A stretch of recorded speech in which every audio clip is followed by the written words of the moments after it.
அஸ்ஸலாமு அலைக்கும் வரஹ்மத்துல்லாஹி வபரகாத்துஹு. புகழ் அனைத்தும் இறைவன் ஒருவனுக்கு. காசா இஸ்ரேல் பார் தொடர்பான விஷயங்களில் தனி பாலஸ்தீனம் என்ற கோரிக்கைக்கு இஸ்ரேல் பிரதமர் சம்மதம் தெரிவித்ததாக பைடன் அறிவித்த செய்தியை இதற்கு முந்தைய பதிவில் நாம் சொல்லியிருந்தோம். பைடன் அப்படி சொல்லிவிட்ட நிலையிலும் கூட பித்து பிடித்தவனைப் போல், பைத்தியம் பிடித்தவனைப் போல் நெத்தனியாகு தன்னுடைய பேச்சை மாற்றி மாற்றி பேசிக் கொண்டிருக்கக்கூடிய செய்திகள் வருகிறது. பைடனுடைய உரையாடலின் போது தனிநாடு என்ற கோரிக்கைக்கு இசைவு தெரிவித்த நெத்தனியாகு அதன் பிறகு சந்தித்த ஒரு பத்திரிகையாளர் சந்திப்பில், ஒரு மீடியா மீட்டிங்கில் இல்லை நான் சம்மதிக்க மாட்டேன் என்று புரண்டு பேசுகிறான்.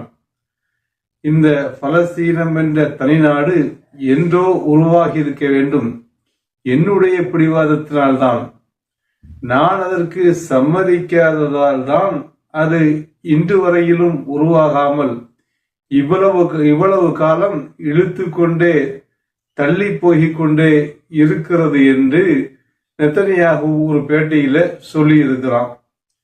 அமெரிக்காவினுடைய சில அபிசியர்கள், சில அதிகாரிகள் சொல்லும் பொழுது இதற்கு நெத்தனியாகு சம்மதிக்கவில்லை என்றால் நெத்தனியாகு மாற்றப்படுவதற்கான எல்லா வாய்ப்புகளும் இருக்கிறது, நெத்தனியாகுவை மாற்றிவிட்டு இதை நாங்கள் சாதிப்போம் என்று அமெரிக்காவினுடைய சில அதிகாரிகள் சொல்லி இருக்கிறார்கள். அது மட்டுமில்லாமல் ஐரோப்பியோ நீங்கள் பார்க்கக்கூடிய இந்த செய்தி என்பது ஐரோப்பிய யூனியனுடைய அந்த கூட்டமைப்பு இருக்கு இல்லையா, அந்த கூட்டமைப்பு சொல்கிறது இந்த இரு நாடு என்ற கொள்கைக்கு யாரு நெத்தனியாகு இசைவு தெரிவிக்காவிட்டால், அதற்கு ஒத்துழைப்பு தராவிட்டால் இஸ்ரேலை கண்டிக்க வேண்டும், இஸ்ரேலின் மீது தண்டனைகளை, பொருளாதார தடைகளை விதிக்க வேண்டும் என்பன போன்ற கருத்துக்களை ஐரோப்பிய ஒன்றியமே தற்போது வைத்திருக்கிறது. அது மாதிரி இஸ்ரேலுடைய அந்த போர் கவுன்சில் இருக்கக்கூடிய காதி என்ற ஒரு அந்த போர் கவுன்சில் உறுப்பினர் சொல்றாரு, இஸ்ரேல் அந்த காசாவில சமாதானம் செய்வதன் மூலமே கைதிகளை மீட்க முடியும், பணைய கைதிகளின் உயிரை காப்பாற்ற முடியும்.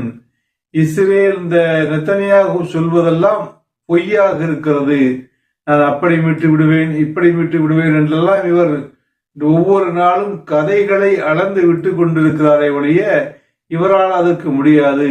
சமாதானத்தை தவிர அந்த பழைய கைதிகளை மீட்பதற்கு வேற எந்த வழியும் இல்லை என்று இஸ்ரேலுடைய போர் கவுன்சில் உறுப்பினராக இருக்கக்கூடிய அந்த காதி என்பவர் தன்னுடைய பேட்டையில சொல்லி இருக்கிறார். அது மாதிரி இஸ்ரேலுடைய எதிர்கட்சி தலைவர், அந்த எதிர்கட்சி தலைவர் சொல்லும் போது ஒரு விஷயத்தை சொல்லாரு, இந்த நெத்தனியாகு சொல்வதெல்லாம் தேசம், நெத்தனியாகு நடத்துவது போர் அல்ல, போர் இந்த அடிப்படையில நடத்த முடியாது, இது இஸ்ரேலை அழித்துக் கொண்டிருக்கிறார் நெத்தனியாகு, இது சமாதானத்தின் மூலமாகத்தான் நம்ம என்ன செய்ய முடியும், நம்முடைய இலக்குகளையும் குறிக்கோள்களையும் அடைய முடியும் என்று இஸ்ரேலுடைய எதிர்கட்சி தலைவர் சொல்றாரு. அது மாதிரி இஸ்ரேலுடைய அந்த முக்கிய தலைவர்களுக்கு மத்தியில காலந்த் உள்ளிட்ட பென்னி உள்ளிட்ட தலைவர்களுக்கும் யாருக்கு இவருக்கு இந்த இஸ்ரேலிய பிரதமருக்கும் இடையே கடுமையான கருத்து வேறுபாடுகளும் கருத்து முரண்பாடுகளும் சண்டைகளும் நடைபெற்று வருகிறது. இது பற்றி இஸ்ரேலிய அந்த எதிர்கட்சி தலைவர் சொல்கின்ற பொழுது ஒவ்வொரு அமைச்சரவை கூட்டமும் சண்டையில் முடிகிறது, ஒவ்வொரு அந்த போர் கவுன்சில் கூட்டமும் சண்டையில் முடிகிறது. இந்த இவனுடைய அந்த பிடிவாதத்தின் நெத்தனியாகு என்ற மனிதனுடைய பிடிவாதத்தினால போர் கவுன்சிலில் சண்டையை தவிர எதுவும் நடப்பதில்லை. அமைச்சரவை கூட்டங்கள் கூட்டப்படுகின்ற பொழுது அங்கும் சண்டைதான் நடக்கிறது என்று இஸ்ரேலுடைய எதிர்கட்சி தலைவர் ஒரு விஷயத்தை சொல்லி இருக்கிறார்கள். அது மாதிரி நீங்கள் இதோ பார்க்கக்கூடிய இந்த படம் இருக்கு இல்லையா, அதாவது முஸ்லிம்கள் மிருகங்கள், மனிதாபிமானம் மட்டுமல்ல, மிருகங்களின் மீதும் மனித நேயம் கொண்டவர்கள், மிருகங்களின் மீதும் நேயம் கொண்டவர்கள், அவற்றினுடைய உயிரின் மீதும் அக்கறை உள்ளவர்கள் என்பதை காட்டக்கூடிய ஒரு படமாக இருக்கிறது. குறிப்பாக சொல்வதென்றால், பூனைகளுக்கு உணவளிப்பது என்பது சாதாரண விஷயம்தான் எல்லா நிலைகளிலும். ஆனால் காசாவை பொறுத்தவரை அங்கு மக்களுக்கு உண்ணுவதற்கே உணவில்லாத நிலையில ஒரு முதியவர் தனக்கு கிடைத்த அந்த உணவை பூனை தன்னை சுற்றி இருந்த பூனைகளுக்கு வழங்குகின்ற அந்த காட்சியைத்தான் இந்த படம் உங்களுக்கு விளக்குகிறது. அது மாதிரி காசாவிற்குள்ள வழக்கம் போல் அந்த கதாயிபுல் கசாம் படையினரும் இதர போராளி குழுக்களும் தங்களுக்கு, அதாவது எங்கெல்லாம் எதிர்ப்பு இருக்கிறதோ, எங்கெல்லாம் இஸ்ரேலிய படைகள் இருக்கிறதோ அவர்களுக்கு எதிராக கடுமையான போரை செய்து கொண்டிருக்கிறார்கள். பெரும்பாலான தரைப்படை வீரர்கள் காசாவிலிருந்து வெளியேறிவிட்டாலும் ஒரு சில ஹானிஸ் உள்ளிட்ட சில பகுதிகளில் மையம் கொண்டு அந்த எதிரிகள் அந்த போராளிகளுக்கு எதிராக போர் செய்து வருகின்றனர். அந்த இடங்களெல்லாம் கடுமையான போரில் ஈடுபட்டு இருக்கிறார்கள் குதுஸ் படையணியினரும் கதாயிபுல் கசாம் படையணியினரும். இந்த இரண்டு படையணியினரும் நேற்று வெளியிட்ட பல செய்தி குறிப்புகள்ல பல்வேறு இடங்களிலே இந்த இஸ்ரேலிய படைகளை தாக்கி இருக்கக்கூடிய செய்தி, பல்வேறு இடங்கள்ல இந்த இஸ்ரேலிய படைகளுக்கு எதிராக இவர்கள் மிகப்பெரிய ஆபரேஷன்களை நடத்தி இருக்கக்கூடிய செய்தி தொகுப்புகளை பத்திரிகை குறிப்புகளாக அவர்கள் வெளியிட்டிருக்கிறார்கள். அது மாதிரி இந்த ஹிஸ்புல்லா என்பதும் வடக்கு இஸ்ரேல்ல தன்னுடைய தாக்குதலை தீவிரப்படுத்தி இருக்கிறது. கடுமையான தாக்குதல் அங்கு வடக்கு இஸ்ரேல் நடப்பதனால வடக்கு இஸ்ரேல் உள்ள மக்கள் எல்லாம் வெளியேறிவிட்ட செய்தியை முன்பே நாம் சொல்லி இருக்கிறோம். இப்ப அங்கு மக்களை குடியமர்த்துவதற்காக வேண்டி பல்வேறு திட்டங்களை இஸ்ரேல் அறிவித்தும் கூட எந்த திட்டங்களையும் ஏற்றுக்கொள்வதற்கு என்ன இல்லை, அந்த மக்கள் தயாராக இல்லை. வடக்கு இஸ்ரேல் காலியாகிவிட்டது. வடக்கு இஸ்ரேலிருந்து காலியான மக்கள் எல்லாம் மத்திய இஸ்ரேலுக்குள் வந்திருப்பதனால பல்வேறு விதமான பொருளாதார நெருக்கடியிலும் இஸ்ரேல் சிக்கி இருக்கிறது. அது மாதிரி பிரிட்டனுடைய பாதுகாப்புத்துறை அமைச்சர் ஒரு செய்தி என்று சொன்னாரு, அதாவது பலஸ்தீன மக்களுக்கு தனிநாடு கோரும் அந்த கோரிக்கையும் தனிநாடை அமைக்கும் அந்த உரிமையும் இருக்கும் அதே வேளையில இஸ்ரேலுக்கும் தன்னை தற்காத்துக் கொள்ளக்கூடிய உரிமை இருக்கிறது என்று ஒரு செய்தி குறிப்பு அவர் சொல்லியிருக்கிறாரு. அது மாதிரி ஹிஸ்புல்லா நேற்று நடத்திய தாக்குதல்ல ஹதுபுல் புஸ்தான் என்ற ஒரு மையத்தை, ராணுவ மையத்தை அந்த புர்கான் ஏவுகணைகளால தாக்கி இருப்பதாக ஒரு செய்தியை வெளியிட்டிருக்கிறது. அது மாதிரி இன்னும் பல இடங்கள், 6க்கும் மேற்பட்ட இடங்களிலே ஹிஸ்புல்லா தன்னுடைய தாக்குதலை நடத்தி இருக்கிறது. நக்கீனா ராணுவ தளத்தை தகர்த்திருக்கக்கூடிய செய்தியை சொல்லி இருக்கிறது. லஹீர் தளம் தகர்க்கப்பட்ட விஷயத்தை சொல்லி இருக்கிறது. அது மாதிரி இன்னும் பல ராணுவ முக்கியத்துவம் வாய்ந்த இடங்கள் மீது தாக்குதல்களை நாங்கள் தொடுத்திருக்கிறோம், அங்கு காயங்களையும் உயிரிழப்புகளையும் ஏற்படுத்தி இருக்கிறோம் என்ற செய்தியையும் ஹிஸ்புல்லா வெளியிட்டிருக்கிறது.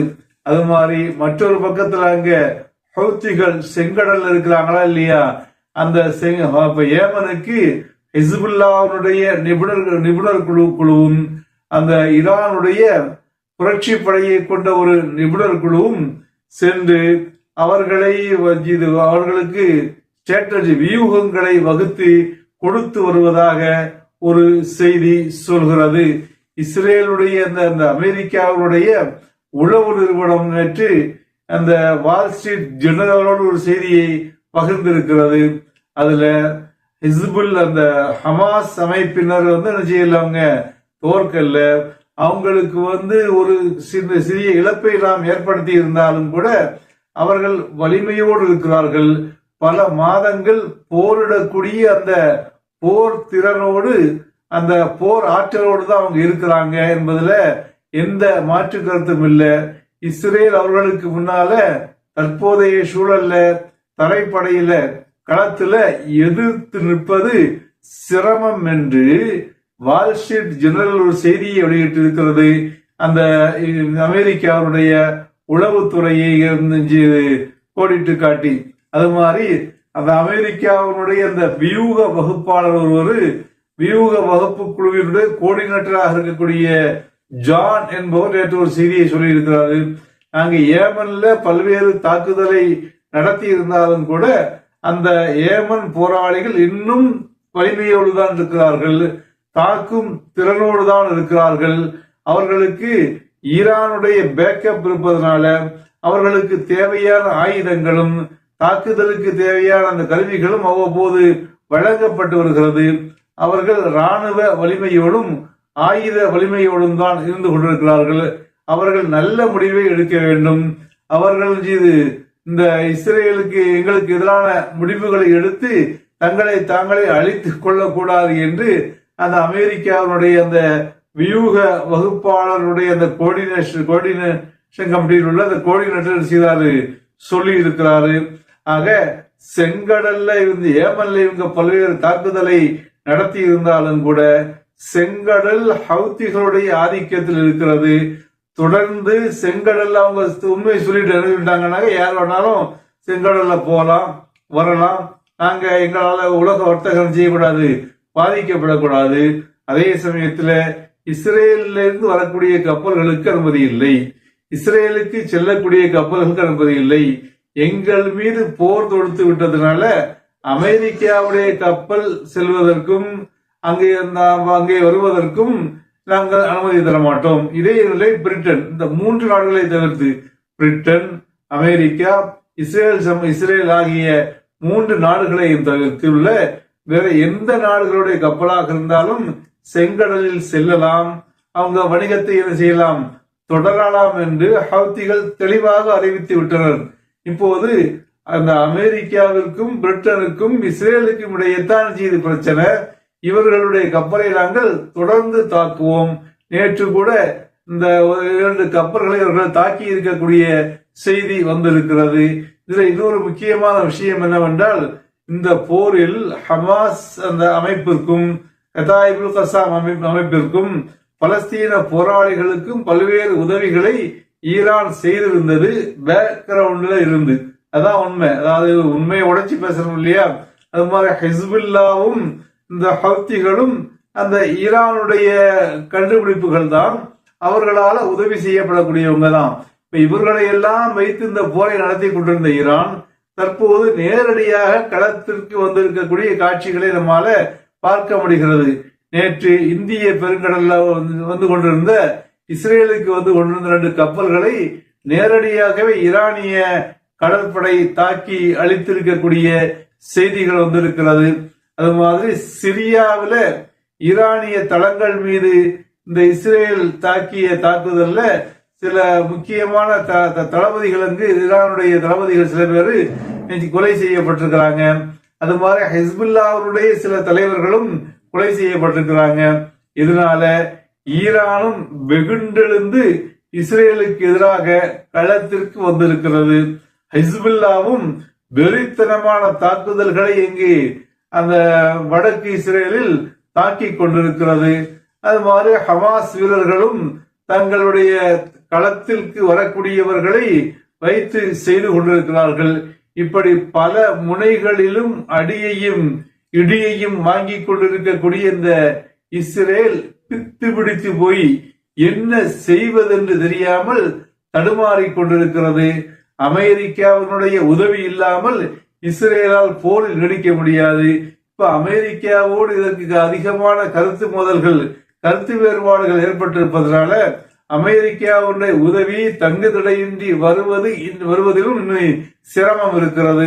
இப்ப இந்த நிலைகள்ல எந்த நிலையாக இருந்தாலும் இந்த தனிநாடு என்ற கோரிக்கை இந்த போரிலேயே இன்ஷா அல்லாஹ் நிறைவேறும். அதை நிறைவேற்றாமல் இஸ்ரேலுக்கு வேற வழியே இல்லை என்ற நிலையினை போராளிகள் தொடர்ந்து உருவாக்கி வருகின்றனர். அன்பிற்குரியவர்களே, இது போன்ற செய்திகளை இன்ஷா அல்லாஹ் நமக்கு நேரம் கிடைக்கும் போதெல்லாம் உங்களோடு பகிர்வோம்.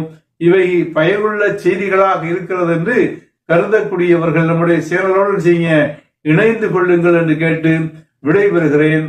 வாஹிரு தஅவானா அனில் அல்ஹம்துலில்லாஹி ரப்பில் ஆலமீன்.